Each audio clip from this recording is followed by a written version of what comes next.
How you guys all doing? Can you hear me? Okay. Yeah? Can you guys hear me? There's sound. Hello? We can't hear you now. 1 second. No? Oh, okay. Go ahead. Can you hear me now? Yes. Excellent. How you guys all doing? Good. Good? You guys all getting connected to your editors and stuff like that? I saw like some conversations happening. Kind of exciting when it really like the editing stuff is all happening and everything coming together, huh? Yes. Cool. Well, awesome. Well, this is an exciting one. Tonight we're going to talk about kind of some of the writing techniques. And I'll tell you, like, one of my biggest insights about having coached so many authors so far is nobody teaches you how to write stories for the most part. So a lot of what I've had to learn how to do is actually like teach people how to write. Okay. It got disconnected. Okay. No worries. I just want to make sure it doesn't disconnect again. Okay. I think you're good. Now? Can you hear me now? Yeah. Perfect. I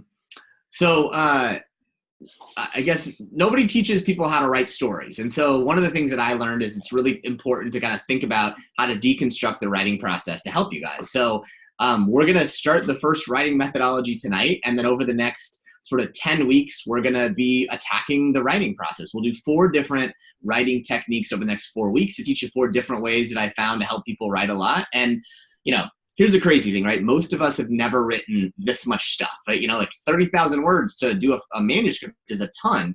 So you may find that different approaches work really well with you, and hopefully something kind of clicks for you. So that's kind of my goal, is to give you guys some new approaches to make your writing more effective. So we'll start with that. And then I think Nicolette's going to spend a little bit of time with you guys on story indexes a little bit to kind of get ideas for your stories populated. And then, yeah, we'll basically start the writing process and get some content off to our editors, which is super exciting. All right, so let me take you into a couple slides here to run on a couple of things. So let me open up the slides here. Oops, not the slides. Let me open the slides here. Here we go. Let's see. Hold on one quick second. All right, let me make sure I share my screen here. All right. Okay. So we're going to talk tonight about how to tell stories, kind of the first of our methodologies behind this one. And so I'm going to start by telling you guys a little bit about this thing called the golden rule. And so I'll tell you a bit about it, but people always ask me, like, Eric, what's the secret to succeeding in this phase? So I'll talk a little bit about that. Then I'm going to talk about this tool called the story inventory, which I think you'll find is a really powerful one to help kind of like be preparing to write any sort of story.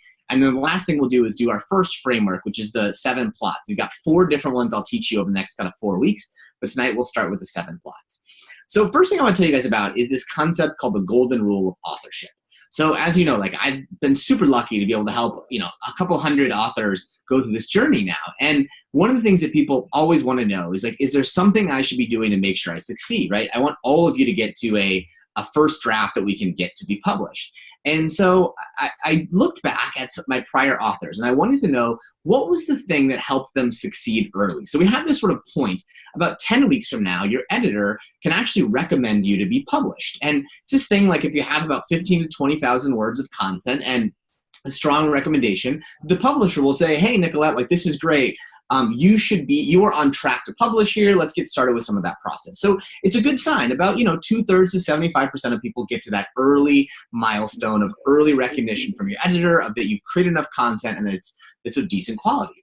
And so what I wanted to figure out is what separates those sort of like 75% of people that get kind of this early recognition from those that sort of they have to kind of write more. Usually they don't create enough content. They cut off? It's getting cut off. 1 second. Let me see what's going on.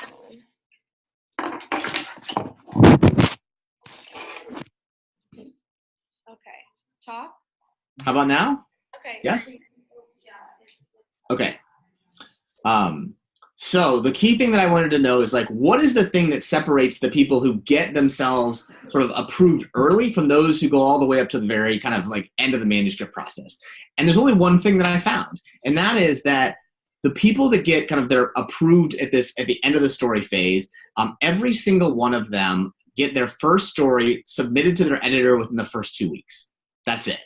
So basically the trick here is like, as long as you get something out the door and get something to your editor in the next 2 weeks, every one of those authors is approved to publish early. And so that's the big thing I would share with you is that, set yourself up for success. Don't get in your own head saying, oh, this isn't very good yet, or, oh gosh, like I need to do more interviewing. The core thing to do is spend this week and get one thing and hand it to your editor for feedback. And if you do that, that's the success. Because again, your editors are really powerful. Once you get in that rhythm of sharing something, getting feedback, getting better, you're going to succeed in that way. So that's the one piece of feedback is every one of you should strive this week to write something, even if it's terrible. Like, remember, don't worry about it. Your only audience at this point is me and your editor. So get something terrible out to your editor for feedback. Remember, it's just first drafts, and that will set you up for success. So that's the core thing to know is that the best and most important thing you can do this week is get one story off your desk to your editor.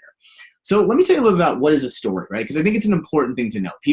One of the things that I learned a lot is that, authors, they tend to like break this idea of a book.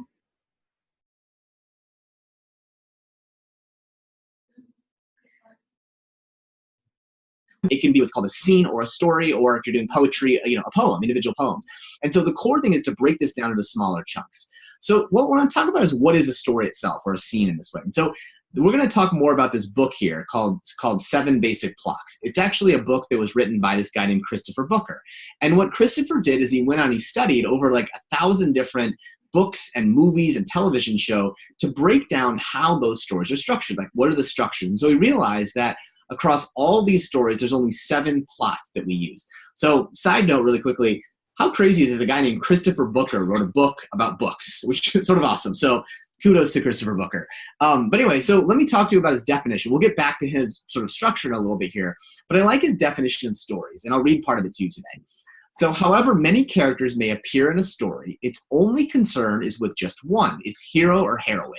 It is he with whose fate we identify as we see him gradually developing towards that state of self-realization which marks the end of the story. So what does that mean in this? What is important? Well, what's important about it to know is that when you're telling a story, there's a formula to it. That formula is that you need 3 things. Number 1, you need a hero. Number 2, you need some kind of a learning or a growth that your hero goes through. And 3, you need a structure. And those are kind of the core things we're going to talk about tonight. The reality is that I want to teach you how to write in stories or scenes, not term paper. As much as I love you guys, I do not want to read a term paper from you, right? Like I didn't sign up for that one. I don't want to be bored. So we're going to teach you how to write in stories because that's the way that people want to learn and stuff like that. So what's the difference between sort of a term paper and a story? Well, here's some key things, right? Most of us will typically write in the narrative format, kind of this term paper style writing, but stories include something different. Typically, they're going to include much more dialogue, more quotes. You're going to see that when you're writing in story format, typically you'll use quotes every about 3 to 4 paragraphs.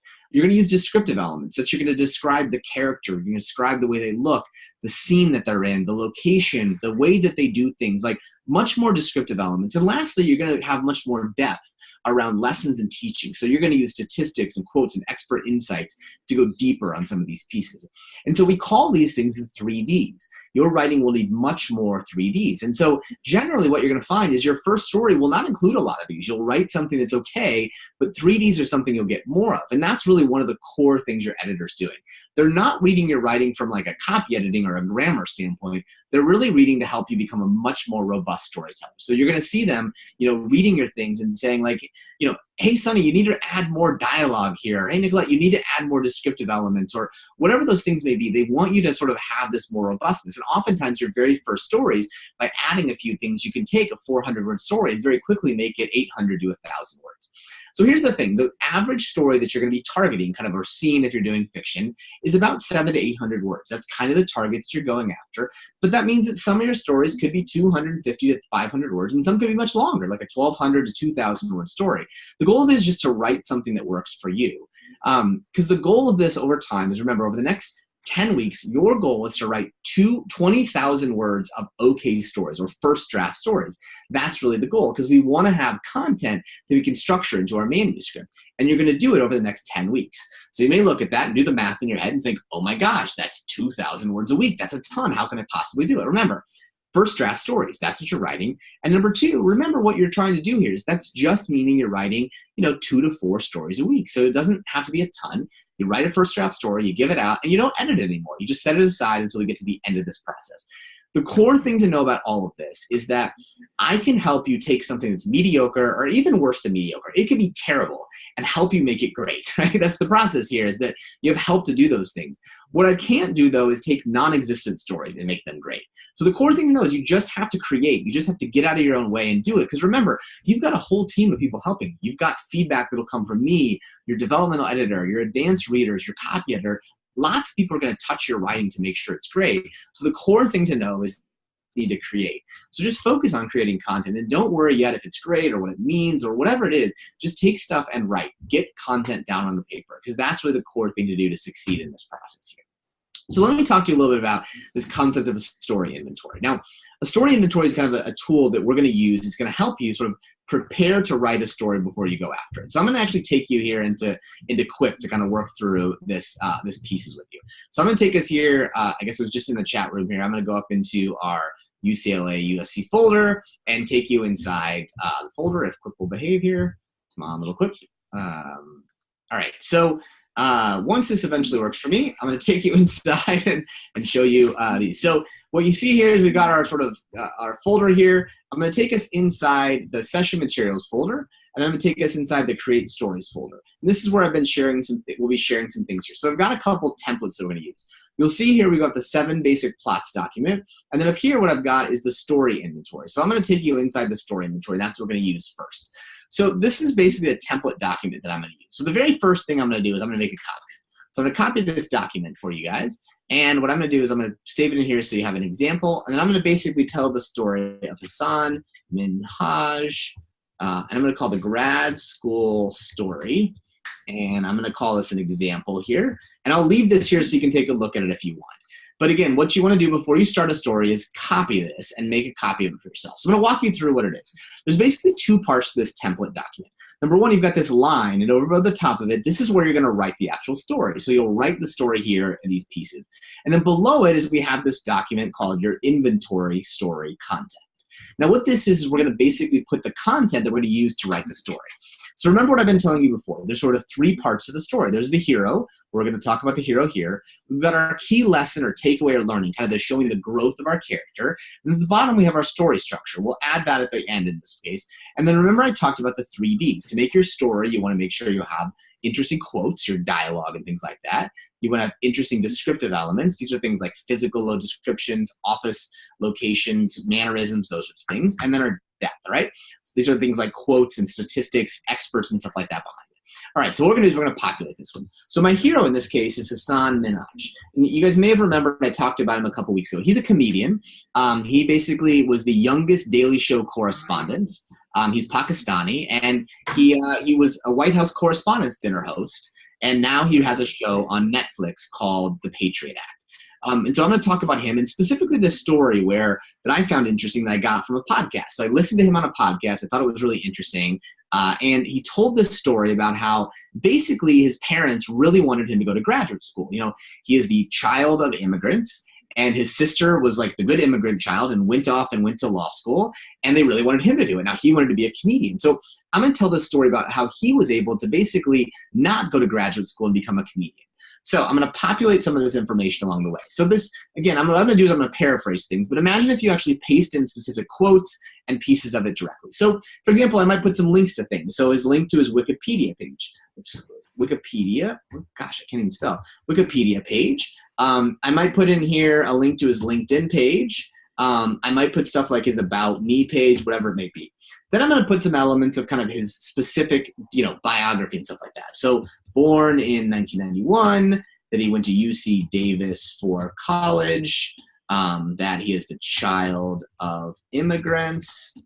His first job was in IT. He was the youngest Daily Show correspondent. So White House Correspondents' Dinner. Sorry, excuse my misspellings. And now host of Patriot Act on Netflix. Sorry again for my poor spelling. And then I'm going to put where the places where I have his content. Kind of think of this as my citation. So the Gary V podcast, imagine that was a link, an interview he gave, a tweet that he did, and maybe his YouTube channel, right? These are some links that have some content that I would want to use in it. All right, so now I want to talk about my lesson, right? What do I want this story to be an example of? So what I want to be, as I sort of share with you, is that you can create your own graduate degree, right? So that's the kind of lesson. I want someone reading this to take that away. So now I'm going to populate my 3Ds, right? Remember, if I were actually doing this for real, I'd put in the real quotes, but I'm going to paraphrase just so you can see.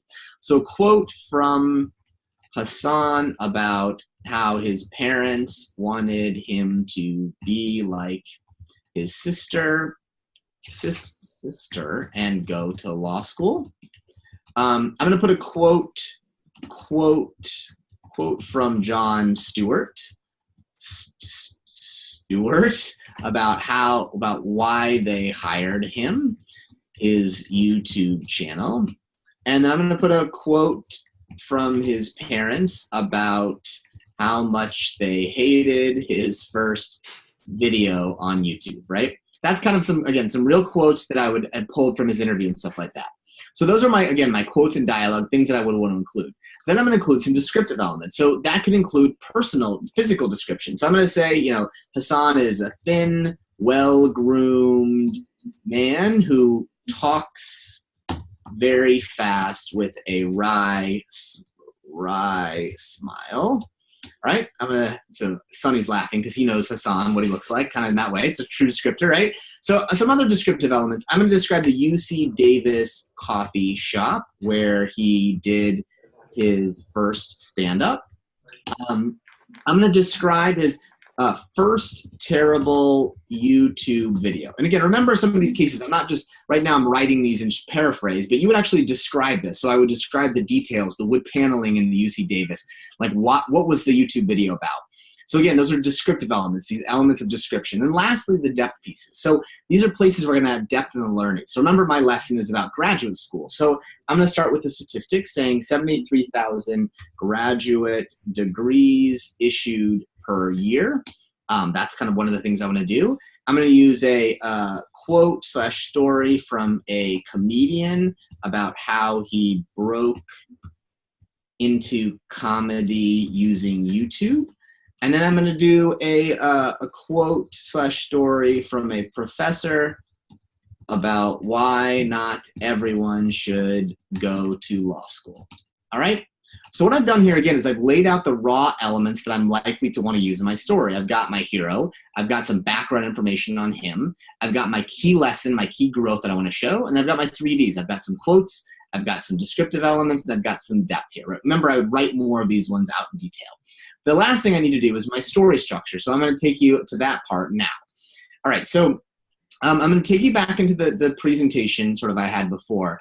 And I basically, and so I'm going to give you some details here. Nicolette will post this in the chat room for all of you guys to see a little bit. So now I'm going to take you back into Christopher Booker.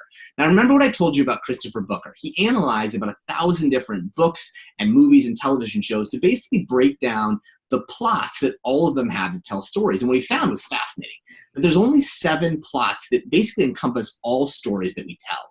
And so what's cool about it is that teaches us there's a formula you can follow. You can follow this formula to write stories or scenes.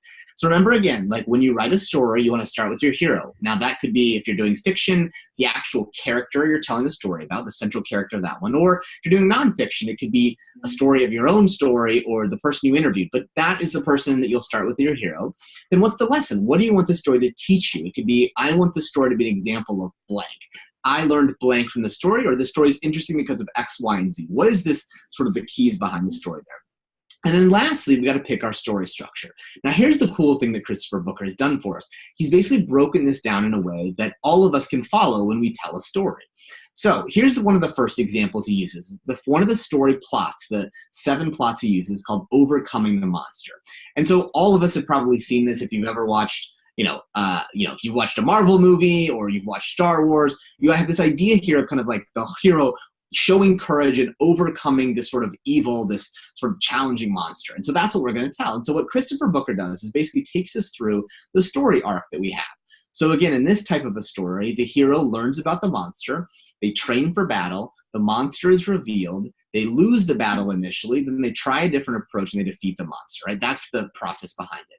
Now you may be thinking and looking at me like, Eric, I'm not telling like a Marvel superhero movie, like how does this work for me? Remember, it's just about identifying something you're going to overcome, right? For me, I'd have a story that I wrote about overcoming kind of the status quo when I was working as a lawyer in a law firm. And my monster was actually my legal secretary. She was the person I had to overcome. So you can imagine me positioning her as this evil monster that was holding me back from being able to be, technological and working on forward. So you can do these things. It's really just a typical way for you to show problem solving abilities, your ability to kind of like overcome something challenging. And that's one way that you can do it. So that's overcoming the monster. Another one is called Rags to Riches. Now, this is kind of, I also call this the Cinderella story. This is the story when you take your hero and show that they didn't come from something. Maybe they had to kind of overcome, they didn't go to a great school, they didn't work at the right company, they didn't have the right tools, but they were able to overcome that and succeed. So, again, your hero starts out with a terrible early life. They receive the call to leave. They have these minor struggles and small successes, but eventually they hit rock bottom. Then they defeat the crisis and they win and get the reward, right? It's just a way for you to show your vulnerabilities, show that not everything was set up for success. You had to work your way to do it. Again, a really good way to showcase that you can be vulnerable and show that not everything's perfect, but yet you succeeded through that. The third one is called The Voyage and Return, and I really like this story as well. The Voyage and Return tells the story of your hero going somewhere, learning something, and bringing that knowledge back. So here's the way that story arc goes. You living the unadventurous life, you're transported to this other world, you explore the new surroundings, you feel uncomfortable, eventually you're confronted with darkness, some kind of an evil, you eventually escape and you defeat the evil, and then you return home the wiser. Now, again, you may be saying, Eric, like, how am I transported to this other world? Well, the other world could be something like traveling somewhere, like studying abroad or going off to college, or something like going to a conference and learning something. Even if you go to a restaurant and meet someone and have this interesting conversation and bring that knowledge back, that's an example of the voyage and return. Again, it's this way to basically show that you can kind of step out of your comfort zone, learn something, and bring that knowledge back to what you're doing. So again, I'll run through some other ones. Again, Nicolette will share these so you can walk through all of them. But The Quest is another one where you walk the story of how teamwork was able to basically be used to succeed. Comedy is this idea here where you can show that, despite these confusions or challenges, you're able to kind of grow and learn and again, get together and succeed in something. The tragedy is a case where you can show what happens when you fail. Like you fail in something, yet you can rebound from that and succeed. And then lastly is something called rebirth, where again, you basically take the easy path. You go in this route, the hero goes in this route where they do something that sort of, they should have taken the more challenging route, but they took the easy route and they had to have redemption figure to help them find that out, and they were born as a better person. Again, these are all just ways that we can tell stories. So here's why this matters. I'm going to take you back into my story plots here, or some of my documents here back in Quip. So remember the story that I'm telling about Hasan Minhaj. Now, for this story, I'm going to tell the story of Hasan Minhaj using the overcoming the monster plots. So overcoming the monster. Now, what I'm going to do, though, is I'm going to position Hasan's parents as the monsters, right? That's who I'm going to use. So Hasan's parents are these evil creatures trying to keep him from realizing his dream of becoming a famous comedian. All right, so I'm going to take you back into this sort of overarching thing again. I'm going to go back in the 7 basic plots. So here I am in this document, the 7 basic plots. Now, what I've done for you is at the top, I've got all of our story plots at the top. Overcoming the monster, Rags to Riches, The Quest, The Voyage and Return, Comedy, Tragedy, Rebirth. So those are at the top. Now, down here, I've got all of the stages or steps that Christopher Booker lays out. So what I'm going to do is I'm going to copy these steps. I'm going to copy all of these sort of steps here. I'm going to copy the steps. And then what I'm going to do is I'm going to go back into my story. And now I'm going to basically paste them in here. So I'm going to do is I'm going to edit, I'm going to paste and match style. And now what I've got is I've got these steps. So this is basically the way that I want to tell this story of Hasan Minhaj. And remember my lesson here. I want to show that he was basically able to show us how all of us can create our own graduate degree. So what I'm going to do is I'm going to now populate this using the content in my inventory. So remember the first step in this, I'm going to introduce my hero. So I want to give some background information. So what I'm going to do is I'm going to copy all of these pieces right here about Hasan Minhaj. And I'm going to basically paste them right here as my introduction to the hero. Then what I've got, my next page is this anticipation stage, the hints at the monster and a call to action. So maybe what I'm going to do here is I'm going to start by telling, his initial sort of performance that he wanted to get into stand-up by describing this sort of scene of his at UC Davis. Right? That's the first thing about where he was hinted at in this case. And then what I'm going to do is I'm going to basically tell kind of how the monster came out, right? How his parents came out, and this quote from him about how his parents really wanted him to go to law school. And that was kind of the scene there. So that's the hint of this one. And he's sort of unhappy. And basically, maybe I'll use some of the depth here. This sort of depth is about the number of people who go to graduate school, why he was sort of unhappy with this one and he didn't want to join the 73,000. Then there's the frustration stage. So he reaches this point where he confronts the monster and he says, I've got to defeat this one. So he says, he hears of this sort of story about this comedian who had broken into comedy via YouTube. And so he basically confronts his monster and says, I'm going to launch my YouTube channel.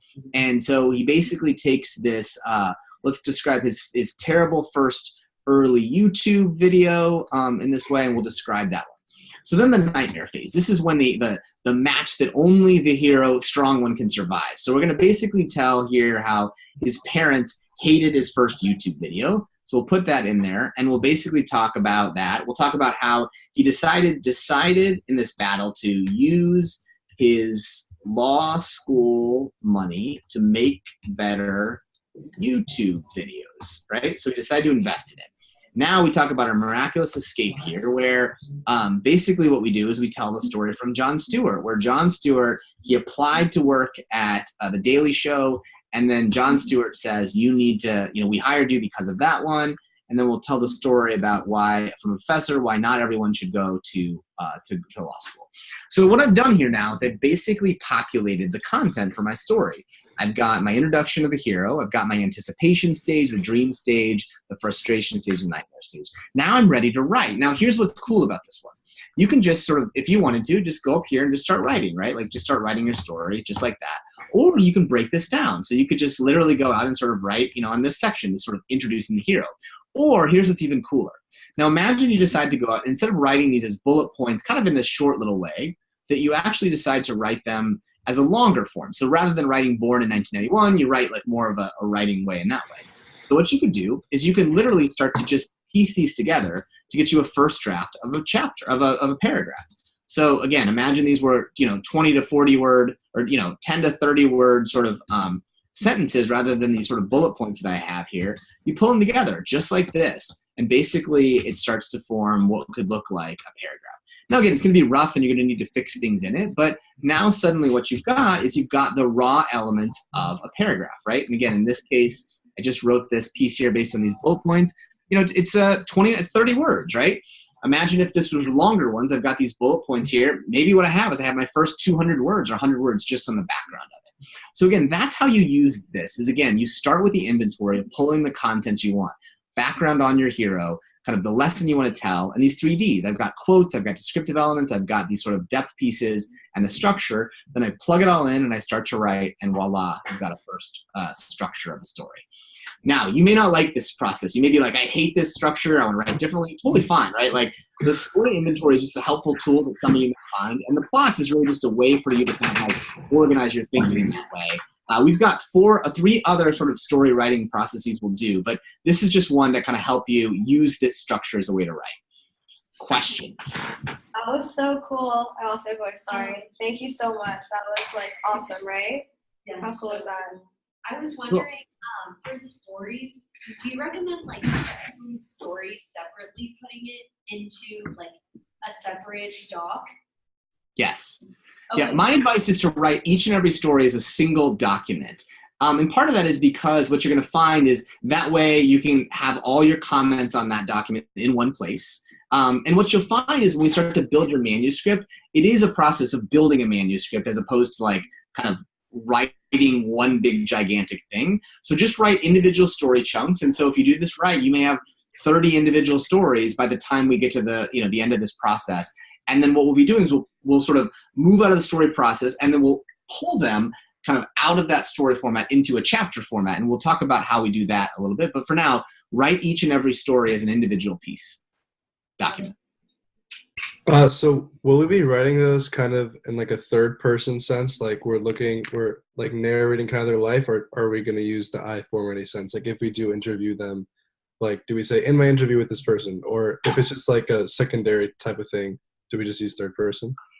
It's up to you. Your style will be whatever your style is. So in this case, I would write whatever's the easiest style to do. I would say that most authors and kind of the style today of most sort of like books out there is a more conversational style than maybe formal before. So write what's comfortable to you. And I would say, again, if I were just giving you broad generic advice, is use I quite a bit, right, in the first person wherever you can. And for example, in the interview that I was talking about there with Hasan Minhaj, I didn't interview Hasan, but I would sort of talk about it and say, like, as Hasan told Gary Vaynerchuk in his, January 2016 podcast, and then go in to use the quotes that I have. So I think write in the style you want. Remember, we got a long ways before we actually have to sort of figure out the exact perfect style that you want. But I think this will be the way to sort of organize your structuring for now that works. Okay. Questions, you guys? Anything? Are you 100%? You're not 100% asked. Get it out. He's here. It's amazing. Resource. Nothing? You guys are good? Yeah, take a stab at it tonight. I mean, I think the biggest thing that I would share with you is you may not even know what questions to ask yet, so don't worry about it too much. If you get into it and you have questions, awesome. But two things about this one. Number one, try it out. Try the inventory and then try to apply it into a story and try the story structure and try and write. Again, you may be like, I don't know if I want to do this. I don't like the structure, whatever it is. Totally fine.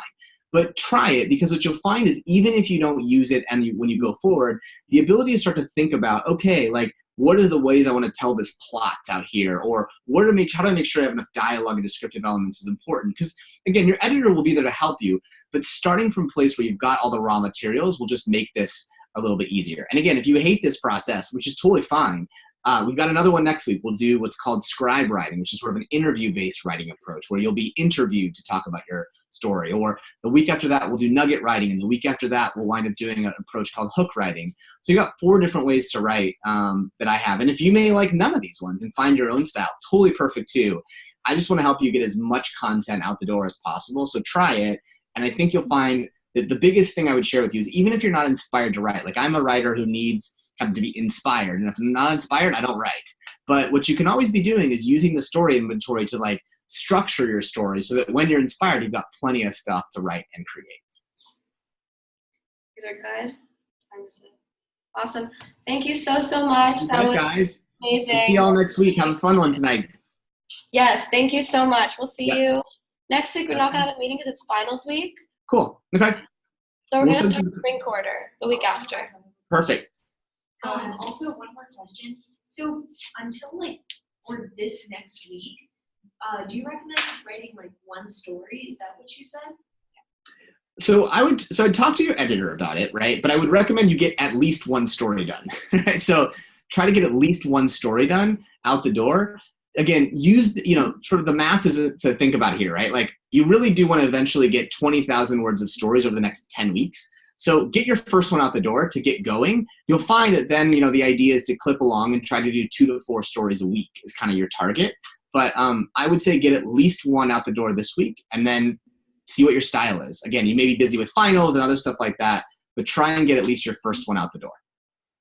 Got it. And also one question. So could stories be any type of person that that is involved in this process with the book? It doesn't, if we only find a blip of one thing that we want to include with a person, does that mean we write just a really short story on them, or we just don't include that in the story? Yeah, and we'll actually talk about this in 2 weeks. It's a process called nugget writing, and nugget writing is using very small stories, like 100 to 200 words that don't feel like a full story, to create a much longer piece around it. So if you have something that's short, you can certainly write that as a nugget, and then we'll talk about how to expand it into something bigger than that. But again, the ideal target is to be able to write about a 500-word story about someone, either yourself or someone else. That's a good target to shoot for, because then when you add more layers into it, it'll become more like a 700 or 800-word story. Okay, gotcha. Cool. All right, guys, have fun with it. Check it out. Try it out. And you may find it to be very unnatural at the first, but once you get after it, I think you'll find it's great. Okay, it'll be posted, the slideshow? Yeah, I'm going to post everything. Oh, okay, perfect. No problem. Perfect. Okay, thank you. Have a good Bye, night. guys. Bye. Bye.